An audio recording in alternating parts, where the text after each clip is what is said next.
Hello everyone, welcome back to my channel. আজ তোমাদের সাথে এই সুন্দর cosy aesthetic Japanese and Korean রেস্টুরেন্টের এক্সপিরিয়েন্স শেয়ার করব। যেহেতু আমরা একটু বিকাল বিকাল করে গিয়েছিলাম, তো কোনো ভিড় ছিল না। আমরা তো যেখানে যাই সেখানটা আমাদের বানিয়ে ফেলি, আর যেহেতু কেউ ছিল না সেহেতু বুঝতেই পারছো। আমরা ফার্স্টেই নিয়েছিলাম কর্নডগ, যেটার টেস্ট তো ভালোই ছিল। দেন নিয়েছিলাম রামেয়ন নিয়েছিলাম 2 টাইপের, একটা ভেজ 3টে নন ভেজ, সাথে ছিল থামস আপ।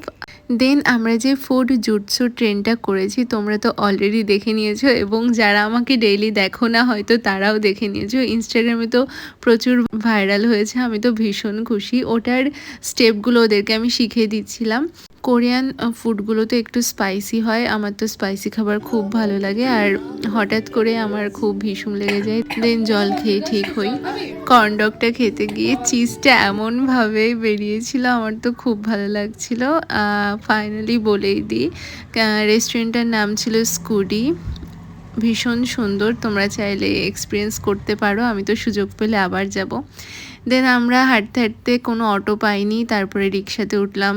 আমরা যেহেতু 4 জন ছিলাম, 2টো রিক্সাতে উঠলাম। দেন রিক্সা থেকে নেমে মেট্রোর জন্য হাঁটা স্টার্ট করলাম, আর অল্প একটু রাস্তা ছিল। So yeah, that's it for today. See you in the next video. Also এমন মিনি ব্লগ ডেইলি দেখতে অবশ্যই আমার চ্যানেলটি সাবস্ক্রাইব করো। বাই।